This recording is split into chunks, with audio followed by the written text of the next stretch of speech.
Il faut éviter justement que les infiltrés rwandais qui sont partout ne puissent profiter des événements de ce genre pour s'aimer des actes ou poser des actes qui finalement risquent de retomber sur des paisibles populations. Patrick Muyaka na Minisitiri w'itumanaho na ubwe aravuga ko ibikorwa byo kwibasira abavuga ikinyarwanda biha impamvu zituma u Rwanda rukomeza kubarega kandi ari rwo rwabinjiriye.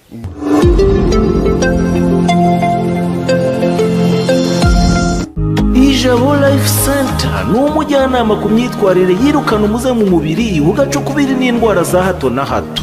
Egera aba bahanga rero bahanga muri iyo mihangayiko ituruka kuri stress cyangwa imirire mibi. Mu Ijabo Life Center baragukorera reflexology ariyo nkanguramyakura, detoxification ikura imyanda mu maraso, hydrotherapy igabanya ibinure n'umubyibuho ukabije ikanasohora imyanda mu mubiri, aromatherapy hashya indwara zifata imyanya y'ubuhumekero, ndetse na massage ivura ibibazo by'umugongo n'andi mavunane. Ijabo Life Center bakorera i Kigali iruhande rw'ahahoze gare ya Kacyiru, ahoroheye buri wese kuhagera, hagamijwe rwo korohereza abatuye intara y'Amajyepfo n'Iburengerazuba. Ijabo Life Center yabafunguriye ishami mu marembo ya gare ya Muhanga mu nyubako imwe na MTN ndetse na Sonarwa. Wanahamagara kuri 0784373030. Amagara mazima, igisobanuro cy'iterambere rirambye. Reka tubahe ikaze inshuti bakunze b'ikiganiro cyacu ku Karubanda. Ahantu turi noneho niho bise ku Karubanda sa neza. Yesu ubundi ejo nagusize ugira ute? Sinakubwiye ko rero ndimo nizunguriza gutya nkabona oya ejo hagize hatya hano harashya pe byashoboka. Oya harahiye nuko abantu kuba imfura bibarya. Hari ibintu by'imyotsi byasigaye mbonye. Ikintu gihari ngewe ejo narindi hano. Hano hakurya bahareba muri iriya korodoro irimo abaturage. Barirukaga abaturage hariya rero ni mu gice cyaho bacuruza inyama. Inyama? None kandi bakunda inyama. Wowe urazanga? Ariko wakumva yagira ngo Abanyarwanda keretse harabazwe. Ngewe ubwo mune usame iminsi yose iyo inyama zidahiye aravuga ati turabwiriwe pe. Numva avuga se mubwiriwe mute kandi bahisha ati turabwiriwe yewe menya ko ari inyama ari uko birenze. Ngaye nguko nshuti bakunze rero tubibutse ko duherereye mu ntara y'Uburengerazuba ni mu karere ka Rubavu, aha ni mu Birere cyangwa se mu Igoma, aho hitwa mu Birere hano kubera zanzuza mbona zizikije nk'ibirere. Ntabwo nzi impamvu niba aricyo bashingiye ariko ni mu Birere ngaho. Ngira ngo ejo hiriwe imyigaragambyo ikorwa n'urubyiruko rurimo urwo muri societe civile, ariko ibikorwa byaranze urubyiruko rw'ejo. Naribajije buriya nukwirukana ingabo za East Africa, nukwamagana u Rwanda badakunze, nyine ibikorwa bashenye isengero abantu babibonye, cyangwa n'ubu twakongera tukabibibutsa mu mashusho mugenzi wacu akomeza gutambutsa barabibona. Bashenye isengero ariko bisha abantu. Igitangaje hari n'umupolisi wapfuye muri bo. Ngira ngo umwe mu gusubiza abantu inyuma. Kuba basubiza inyuma bo basatiraga baza kuri uyu mupaka uzwi nka Petite Barriere cyangwa umupaka mutoya wa Rubavu bashaka kwinjira. Bati murahagera. Kibaza niba bari kwinjira basanga ingabo za EAC cyangwa ingabo za EAC ntiziri hano. Ziri Rumangabo na Kibumba. Ngira ngo ubushize hari kodi uzi ko hariho narebaga turuwaza antene ntabwo nkizirora bahu. Aha ntabwo wazirora. Zigari zero antene. Oya ziracyari turuwaza. Oya ziracyahari ariko hano ntabwo wapfa kuzibona. Aha ntabwo uzibona. Ariko abo twajyanyeyo baracyazibuka hari hahiye. Ikintu rero ngira ngo turi hano kugira ngo turebe uko situation ya hano yaramutse. Ariko reka tubanze turebe ejo hiriwe hate. Byarinze bigera ni mugoroba. Gavana w'iyi ntara n'umusirikare nkuko mumuzi cyangwa turongera tumubereke ejo yarahari yaratanze n'itangazo. Tanze itangazo risaba abantu ko bongera gusubira mu ngo zabo bakareka babe karume bareke kwigaragambya mu buryo bugaragara nkaho ari ukubuza abaturage gukora biriya bikorwa. Ariko ndagira ngo tusesengure aya magambo n'ibikorwa birimo kuba. Uyu munsi go mu buzima burasa nkaho bwahagaze nanone. Ntabwo baratangira kwigaragambya kugeza ubu, birasa nkaho bicecetse, ariko nta modoka igenda mu muhanda, haragenda moto n'abanyamaguru zigenda akavumbi kagatumuka za gisirikare ziri mu kibuga ese we no mu kibuga harimo ivumbi by'abari ziragenda ivumbi rigatumuka gusa ni abasirikare ubona bari mu matata binjira mu kibuga cy'indege baguma baza bazenguruka ariko wakwibaza ubuzima Goma buraza gukomeza kuba bumeze gute biraza kugenda bite rero ariko reka dusubire kuri ibi Gavana yavuze ati nimusubire inyuma reka duha abantu umwanya muto bumva uko Patrick Muyaya n'umuvugizi wa leta ya Kongo akaba na minisitiri w'itumanaho uko mu kiganiro n'itangazamakuru muri iri joro uko yavuze yahaye abanyamakuru uko yabivugaga nanibaje nti ubu buryo bivuzemo nk'umuntu wari Bujumbura reka abantu bamwumve tugaruke twumva. La frustration, elle est compréhensible, la colère aussi, au sujet de la situation sécuritaire. Mais une chose est d'être en colère, c'est légitime. Mais une autre qui n'est pas légitime cette fois, c'est de revendiquer dans la violence en s'en prenant à des églises ou en essayant de piller ou d'extorquer des paisibles populations. Tout à l'heure, j'ai eu un échange avec les gouverneurs Ndima qui a fait les tours de la ville et qui m'a rassuré que les mesures sont prises pour essayer de contenir toute cette progression. La situation, elle est déjà difficile à Goma parce que vous avez compris que la stratégie de l'ennemi, c'est d'asphyxier cette ville et si il y a des attitudes comme celle qui a été observée aujourd'hui, cela ne pourra que faire les jeux de l'ennemi parce que lorsque vous versez dans des activités de ce genre, une infiltration n'est pas loin et vous savez quel est le discours que tient le Rwanda au quotidien pour justifier son inutile guerre en République démocratique du Congo, c'est dire qu'il y a une guerre ethnique, c'est dire qu'on s'en prend aux Tutsis. Il faut éviter justement que les infiltrés rwandais qui sont partout ne puissent profiter des événements de ce genre pour s'aimer des actes ou poser des actes qui finalement risquent de retomber sur des paisibles populations. C'est aussi les lieux de revenir. Vous avez suivi qu'il y a eu le week-end dernier une réunion à Bujumbura, à Nairobi, où à l'initiative du président burundais Ndayishimiye, les chefs d'État de la Eastern African Community, communauté de l'Afrique de l'Est, se sont retrouvés pour faire le point de la situation en République démocratique du Congo.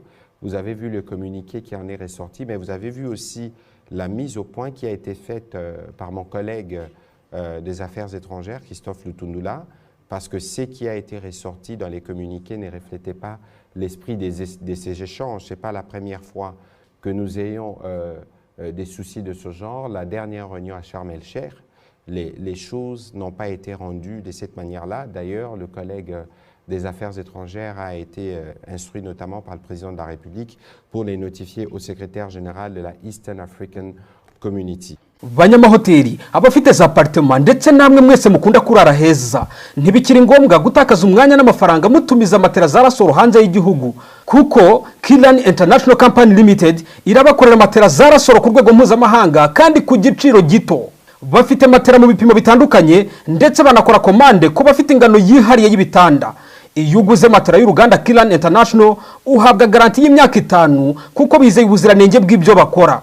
Bakora kandi matera zifasha abafite ibibazo by'umugongo ndetse bafite uburambe bw'imyaka 7 mu Rwanda n'imyaka 25 hanze yarwo mu gukora matera. Abashaka kurangura murahabwa izi matera ku giciro kiriho inyungu ifatika pe.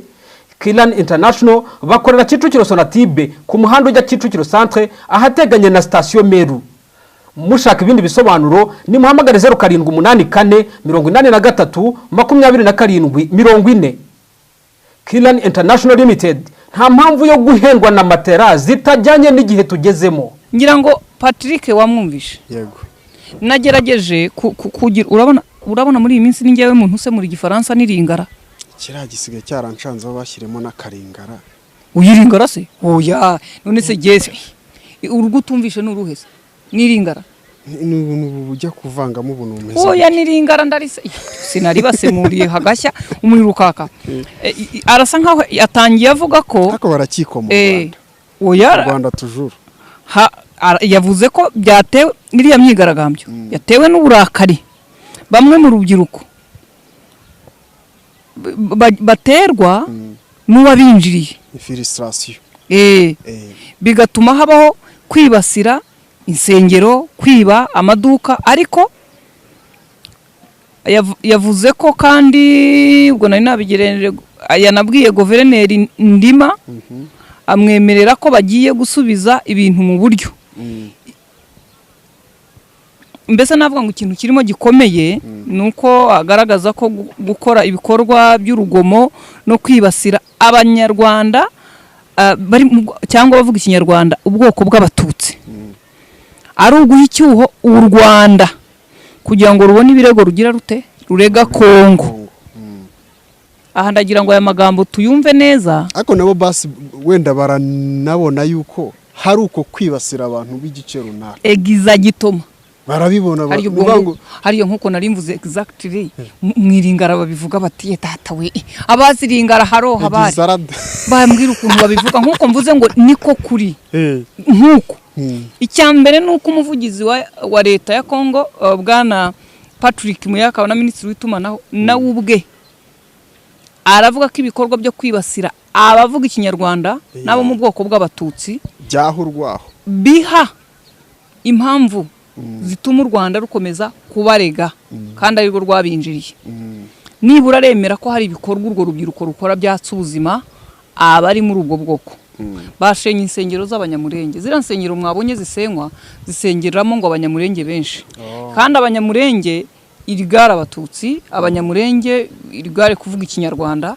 Ibyo rero ubwabyo bigize icyaha kuri bo. Icyo narindimo nibaza nk'abantu bavuye Bujumbura mu mishyikirano bakanavuga ibyo bagomba kubahiriza. Iriya mvugo ya Patrick abantu barayitike nuko yobye uburari. Nukuvuga ngo impamvu abaturage barakara ntabwo barabwirwa. Ngira ngo byavuzwe na Ale Mukurarinda avuga ati leta ya Kongo nibwira abaturage icyo bemeye n'icyo bakora. Ejo sinari nababajije hamwe yabaze uti Tshisekedi arakomeza imvugo yavuze pfira yivugire icyo avuga ngo aremera ko aza kuganira. Ibyo ni Kinshasa. Icyo avuga ari Bujumbura yavuze ko agomba inzira y'ibigani igomba kuba akemera kuvugana na M23. Ese iyi mvugo ni yari bumanukane bamufata hahandi. Uyu munyamakuru arabajije ariko bamubwira ko hariho umunyamakuru wabajije Patrick ubwo ko ibyo bibazo ari perezida ugomba kubisubiza wenyine.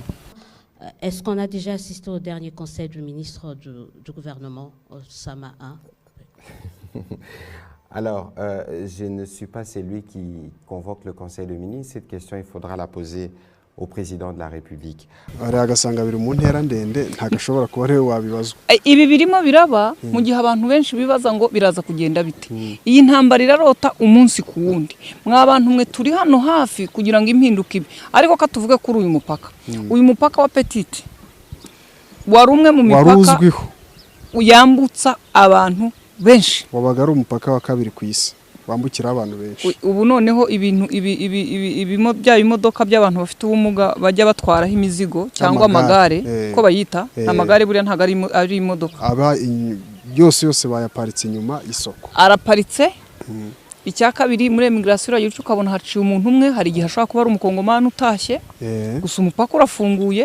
Ku ruhande rw'u Rwanda haragaragara abapolisi hatembera nk'uko bisanzwe, hakagaragara abasirikare barinze imipaka nk'uko bisanzwe, no ku ruhande rwa Kongo nuko bimeze. No ku ruhande rwa Kongo urajya kubona nk'umuntu ufite rya gare umwe cyangwa babiri barinjiye ariko nabapakiye ibintu bakabipakurura nuko. Bavuga ngo ubuzima ntabwo buragaruka ugereranyije uko ejo byari bimeze. Ibikorwa ntabwo birafungura Goma ngo yongere ikore, imipaka ntabwo irongera, amakamyo aracyaparitse ari menshi ku mupaka ku ruhande rw'u Rwanda yagomba kwambuka twari ibicuruzwa Kongo. Abantu bose ntibaramenya icyerekezo, ariko twibutse abantu ko iyi myigaragambyo yagombaga kumara iminsi ine, byagombaga kugeza ku itariki 12. Niko urubyiruko rwari rwatanze 12 ngira ngo si iminsi ine se here kuwa gatanu irakomeza. Ubu ngubu yari kuba igikomeje kuko ejo nabwo yari yakomeje, ariko nibyo da cyangwa ninjye ubibaze nabi. Bari bayibariye iminsi myinshi, sinzi niba iyo minsi rero. Ariko kuba guverineri yasabye ko imyigaragambyo ihagarara, kandi imyigaragambyo yamenyekanishijwe kugeza n'ubwo perezida nawe bwayimenya. Yego. Ariko urumva ndagira ngo hari abantu batubwiye ngo icyo perezida Kisekedi yavuganaga na wa musirikare uyoboye izi ngabo za EAC wa munyakenya ngo yaramubwiraga ati mukore mushaka icyo mukora cyangwa mubone uburakari bw'abaturage. Iyo mvugo niba koko yarakoreshejwe kuko ntabwo giyewe nayumvise.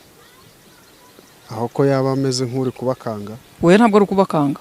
Byaba bivuga ko imyigaragambyo aba ubutegetsi busaba kwikorwa. Nicyo byaba bivuga. Ariko ejo narebye ku rusengero ndeba intebe barimo bavunagura. Za ntebe z'umweru bakubitaga hasi zigashwanyagurika. N'iz'ubururu. Naribajije. Uyu muntu wigaragambye arabanza akanywiki. Gihe cyo nema niba yaje kumwangiriza intebe we yazitwaye. Buriya bari abantu bose birukaga hari izira ntebe barazitunze. Cyahehese. Niba uruko ruguti yaribye. Uyo bazikubitaga ku mbuga zigashwanyagurika. Nukwangiza kandi barangiriza abakongomani bene wabo. Ngaye nguko rero ngira ngo twavuga ngo nuko bimeze ariko nanone ntitwabura kubabwira ko inkuru zitafite gihamya za buri kanya ziracyavuga ko imirwano igikomeje hejuru muri ya misozi aho M23 w'Irwana na FRDC. Ikindi ngira ngo perezida wa Kongo yakoze ingendo zihutirwa ziri ngombwa zitari nka za Covid. Zirangendo burasi zo kujya gutangatanga. Nibyo arakina diplomasi kandi akwiye kuba yikina. Kuko arugarijwe. Ubu nibwo azibutse. Washana ushobora kuba ariko asaba yimbaraga. Icya kabiri South Africa ni igihugu gikomeye mu buryo butandukanye bwongeho no kuba gikomeye mu gisirikare. Sibyo? Agira ngo nicyo kiza kumufasha gutsinsura. Aramutse nka South Africa imuhaye umusada w'igisirikare M23 yaririmba urwibonye. Impamo pe nayo yakina undi muvuno. Yasaba yirega n'inyeshyamba kubona igihugu kiguha abasirikare mu buryo bweruye byagorana. Icya kabiri yagiye Congo Brazza. Bariyase bararuta abacanshuro. Abacanshuro ni bake. Ngira ngo wenda unabyumva buryo ejo igoma noneho abacanshuro bari bahari mu mujyi muri baca muri iyo myigaragambyo bari mu marandi kuruza cyangwa imodoka za gisirikare batembera abaturage babasuhuza rwose babafana ubona ko bamaze kuhamenyera. Ariko ntabwo wageranya abacanshuro barwana batyo ntabwo babajyanye n'abasirikare b'igihugu. Congo Brazza bari abavuga ko aribo barenzeho hu. Umuntu urwanira ifaranga. Ko biri kose umuntu urwanira ifaranga utandukanye n'umusirikare w'igihugu. Umusirikare w'igihugu arwanira ishema ry'igihugu cye. Niba igihugu cyatanze umusada bagomba kurwanira ko igihugu cye babona ko gikomeye. Uriya rero we abavuga ati nindwa n'amafaranga se nkapfa batayampaye ubwo ndungukana. Gusubira inyuma kwe kurihuta kurusha umusirikare urwanira ishema. Ikindi twatekereza ubwo yavuye Bujumbura ajya Congo Brazza kuganira na Ngweso. Avuye Congo Brazza ajya Mozambique. Ajya Rwanda Angola. Angola ho perezida n'umuhuza Lorenzo nkuko mubizi muri ibi bibazo bya Congo n'u Rwanda n'iyi mitwe. Avuyeyo ajya South Africa. Izo ngendo rero zidahagarara arakina diplomasi cyangwa arashakisha imbaraga nta wamenye za gisirikare cyangwa ntashobora kuba ari kunenga yuko ingabo za yasebona zimeze nk'iziri kumutenguha. Ikibazo ntabwo berura ngo babivuge bavuga bati ntacyo tuzikeneyeho nizive ku butaka bwacu ikibazo cyacu tukirangirize. Oya ariko kwerura se nukuye kundi atari ugucisha mu baturage ngo bazamagana. None ntiwahamya niba aribo babashyicishijemo. Igaragambye perezida ni guta kayizi se ni guta atavuga ngo nihagarare ndavuze none ngo ndategetse. Abaturage ariko ntago wabahagarika utyo. Buri usikibazo cy'abakongomani. Buriya warwana izindi ntambara warwana n'abasirikare ko abaturage bafashe icyemezo cyo kwiheba. Nibo bantu bashobora gutuma perezida atamara umunsi ku butegetsi. Nabonye n'igihe banasanga perezida mu ntuzi. Bagusanga mu biro bakagusohora baguta hanze. Abaturage buriya barwana intambara mbi cyane cyane ko nta logique bashyiramo bo barwanira icyo bashaka wabica utabica abaturage rero bafashe icyo cyemezo ni babi. Ariko reka dusubire kuri iki. Abaturage bashaka ko batazi amadiskuru asobanura ikibazo uko giteye ya perezida Tshisekedi. Ntago bafite ijambo rye. Nta makuru bafite. Ntayo bafite nta makuru. Arababwira ibi ariko bajya mu nama bakavuga ibindi. Ibyo byose nibindi ni ibikomeje guteza ikibazo hano ariko wakwibaza ngo kiraza kurangira gute. Ndaza kushaka noneho tuze kumenya wenda uko amasaha akura haraza kuba harandi makuru. Ikindi amasaha tumazaha. Turabona imodoka za gisirikare muri uyu mujyi turabona ibikorwa bitandukanye birimo kubera muri uyu mujyi bya gisirikare ariko iki kibuga cy'indege nta ndege ya gisirikare irimo kuhagwa.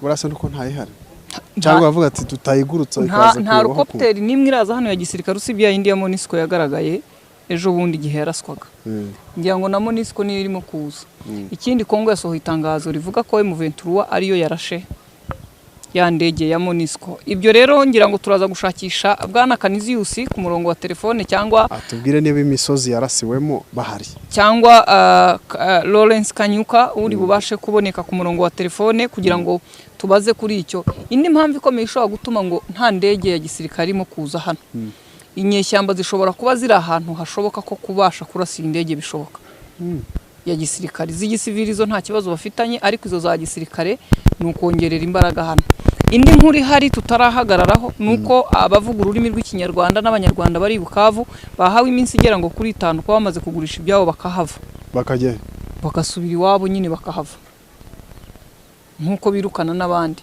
ubwo rero ibyo byose ni amakuru arimo kuza murabona ko hatangiye kuza gasusuruko hakeye turakomeza gukurikirana aya makuru turi hafi ku mupaka ariko no ku ruhande rwa Kongomani ku mupaka urabona ko abaturage bakonje oya Kongo ukurikije ukuntu muri iyi mihanda abantu babaga bagenda harakonje mu ijambo rimwe ry'ikinyarwanda bavuga ngo nta buzima buri kuri iyi mipaka nta buzima buri mu mujyi wa Goma kubera ko amaduka harakingura amucuruza utuntu duke kuko abacuruzi banini bo bakinze batinya kwibwa kuko iyo habaye imyigaragambyo nicyo kintu cya mbere cyagaragaye ko biba bagasahura nkuko mwana bibonye mu mashusho ya Monisco n'ahandi nicyo gikorwa cya mbere bakora ubwo rero turakomeza gukurikirana aya makuru tubabwira uko byifashe niba nta mpinduka niba go mu buzima busubira mu buryo niba abaturage bumviye minisitiri w'itumanaho ndetse na guverineri wabo ubwo turakomeza kubana natwe mu biganiro kandi ntimuze kujya kure abantu mushaka rero kuza kumenya amakuru y'ingenzi